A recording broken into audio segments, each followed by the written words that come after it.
আসসালামু আলাইকুম ওয়া রাহমাতুল্লাহ। আশা করি আপনারা সকলেই ভালো আছেন। আল্লাহর অশেষ রহমতে আপনাদের সকলের দয়ায় আমিও অনেক ভালো আছি। হেলথ কেয়ার টিপস চ্যানেলের পক্ষ থেকে আপনাদের সবাইকে স্বাগতম। আজকে আমাদের ভিডিওর মেইন টপিক হচ্ছে সাধারণ সর্দি জ্বর। তো এই ভিডিওতে আমরা সাধারণ সর্দি জ্বর সম্পর্কে বেসিক ট্রিটমেন্ট এবং কেন হয় এবং সাধারণ আরএক্স সম্পর্কে আলোচনা করব। আর এই চ্যানেলে আপনারা স্বাস্থ্য সংক্রান্ত সকল সমস্যার সমাধান পেয়ে যাবেন। তাই এখনো যারা চ্যানেলটি সাবস্ক্রাইব করেননি অবশ্যই চ্যানেলটি সাবস্ক্রাইব করে সাথে থাকা বেল আইকনটি অন করে দিন। আর ভিডিও যদি ভালো লাগে তাহলে অবশ্যই শেয়ার করবেন। তো আমরা ভিডিও মেইন টপিকে ফিরে যাচ্ছি।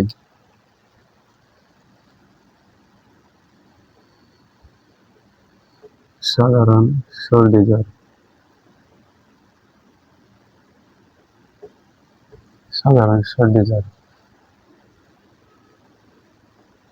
কেন হয়?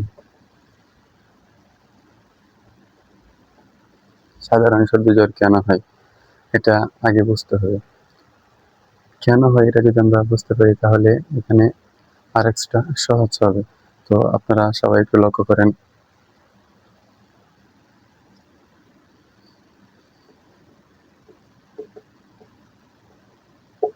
ভাইরাসের কারণে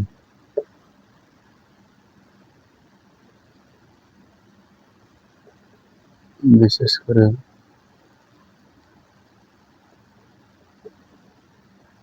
রিমো ভাইরাস,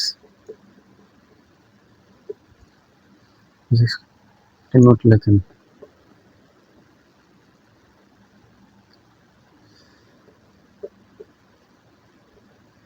মৃদু বা মধ্যম তাপমাত্রার জ্বর, মাথা ব্যথা,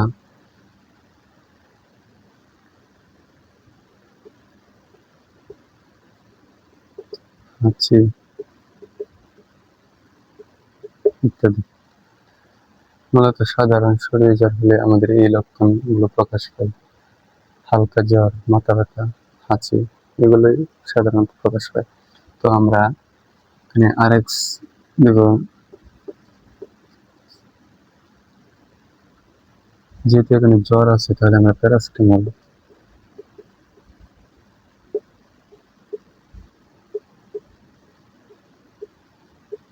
প্যারাসিটামল প্যারাসিটামল গ্রুপের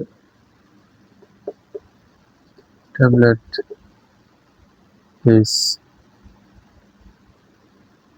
0.0.1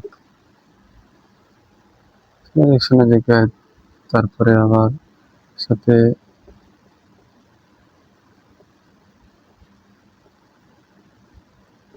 গ্যাসের ওষুধ দিব এসমিপ্রাজল ক্যাপসুল,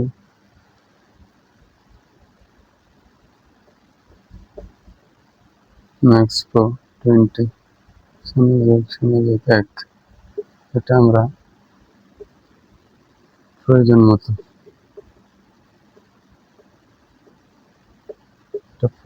দেব।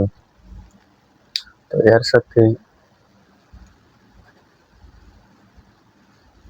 দিতে হবে, যেহেতু এখানে হাঁচি আছে তাহলে এটার সাথে আমরা অবশ্যই অ্যান্টিহিস্টামিন দেব।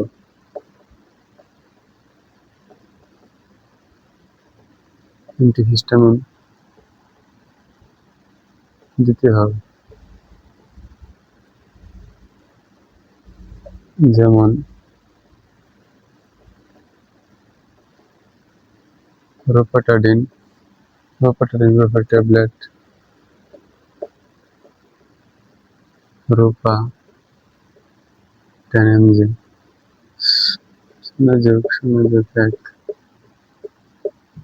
10 দিন।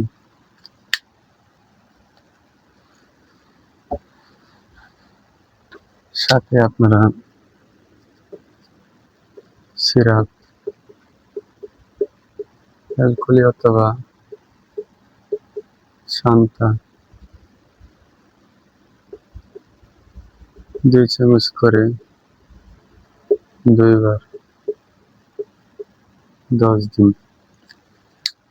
এই ট্রিটমেন্টটা দিলে আশা করা যায় সর্দি জ্বর ভালো হয়ে যাবে ইনশাআল্লাহ। তো আপনারা এরকম ভিডিও পেতে অবশ্যই চ্যানেলের সাথে থাকবেন। তো পরবর্তী ভিডিও দেখার আমন্ত্রণ রইল। সে পর্যন্ত সবাই ভালো থাকবেন, সুস্থ থাকবেন। আল্লাহ হাফেজ।